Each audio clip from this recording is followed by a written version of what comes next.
தவிக தலைவர் விஜயின் மனைவி சங்கீதா தொடர்ந்த விவாகரத்து வழக்கின் மனு பொதுவெளியில் கசிந்தது எப்படி என்பது குறித்து தகவல் அறியும் உரிமை சட்டத்தின் கீழ் பதில் பெறப்பட்டுள்ளது. நடிகரும் தவிக தலைவருமான விஜயின் மனைவி சங்கீதா தனது கணவர் விஜய்க்கு ஒரு நடிகையுடன் திருமணத்திற்கு மீறிய உறவு இருப்பதாக கூறி தனக்கு விவாகரத்து கோரி செங்கல்பட்டு நீதிமன்றத்தில் மனு தாக்கல் செய்திருந்தார். இது தொடர்பான செய்தி ஊடகங்களிலும் சமூக இணையதளங்களிலும் பரவி பெரும் பேசுபொருளானது. அது மட்டும் இன்றி நீதிமன்றத்தில் தாக்கல் செய்யப்பட்ட மனுவின் நகல் பொதுவெளியில் வெளியானது எப்படி என்ற கேள்வியும் எழுப்பப்பட்டது. இந்நிலையில் விவாகரத்து மனு வெளியான விவகாரம் குறித்து தவிக வழக்கறிஞர் ஆதித்ய சோழன் சென்னை உயர்நீதிமன்றத்தில் கடந்த 8ஆம் தேதி தகவல் அறியும் உரிமை சட்டத்தின் கீழ் மனு ஒன்றை தாக்கல் செய்தார். இந்த மனுவில் கேட்கப்பட்ட கேள்விகளுக்கு செங்கல்பட்டு நீதிமன்றம் கடந்த 13ஆம் தேதி பதிலளித்துள்ளது. அதில் மனு பொதுவெளியில் கசிந்தது தொடர்பாக ஏதாவது சட்ட நடவடிக்கை எடுக்கப்பட்டு உள்ளதா என்ற கேள்விக்கு நீதிபதி எந்தவித நடவடிக்கையும் எடுக்கவில்லை என்று பதிலளித்துள்ளார்.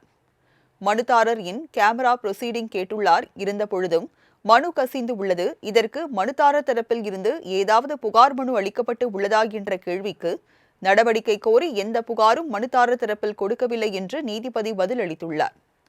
விவாகரத்து மனு கசிந்தது தொடர்பாக நீதிமன்றம் ஏதாவது தானாக முன்வந்து வழக்கு பதிவு செய்துள்ளதா என்ற கேள்விக்கும் இல்லை என்றே பதில் வந்துள்ளது. வெளியில் கசிந்த மனுவில் நீதிமன்ற சீல் இல்லாத நிலையிலும் இதுகுறித்த எந்த புகாரும் அளிக்காத வகையிலும் இந்த மனு சங்கீதா தரப்பு மூலமே வெளியாகி உள்ளதாக தவிக வழக்கறிஞர் ஆதித்ய சோழன் தெரிவித்துள்ளார். தவிக தலைவர் விஜயின் மனைவி சங்கீதா தொடர்ந்த விவாகரத்து வழக்கின் மனு பொதுவெளியில் கசிந்தது எப்படி என்பது குறித்து தகவல் அறியும் உரிமை சட்டத்தின் கீழ் பதில் பெறப்பட்டுள்ளது. நடிகரும் தவிக தலைவருமான விஜயின் மனைவி சங்கீதா தனது கணவர் விஜய்க்கு ஒரு நடிகையுடன் திருமணத்திற்கு மீறிய உறவு இருப்பதாக கூறி தனக்கு விவாகரத்து கோரி செங்கல்பட்டு நீதிமன்றத்தில் மனு தாக்கல் செய்திருந்தார். இது தொடர்பான செய்தி ஊடகங்களிலும் சமூக இணையதளங்களிலும் பரவி பெரும் பேசுபொருளானது.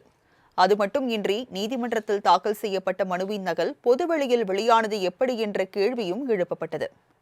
இந்நிலையில் விவாகரத்து மனு வெளியான விவகாரம் குறித்து தவிக வழக்கறிஞர் ஆதித்ய சோழன் சென்னை உயர்நீதிமன்றத்தில் கடந்த 8ஆம் தேதி தகவல் அறியும் உரிமை சட்டத்தின் கீழ் மனு ஒன்றை தாக்கல் செய்தார். இந்த மனுவில் கேட்கப்பட்ட கேள்விகளுக்கு செங்கல்பட்டு நீதிமன்றம் கடந்த 13ஆம் தேதி பதிலளித்துள்ளது.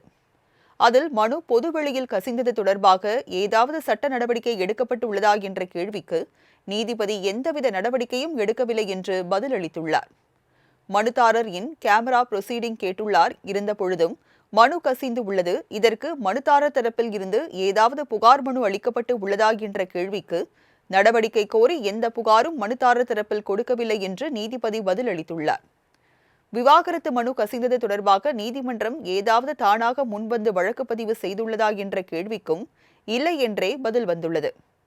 வெளியில் கசிந்த மனுவில் நீதிமன்ற சீல் இல்லாத நிலையிலும் இதுகுறித்த எந்த புகாரும் அளிக்காத வகையிலும் இந்த மனு சங்கீதா தரப்பு மூலமே வெளியாகி உள்ளதாக தவிக வழக்கறிஞர் ஆதித்ய சோழன் தெரிவித்துள்ளார்.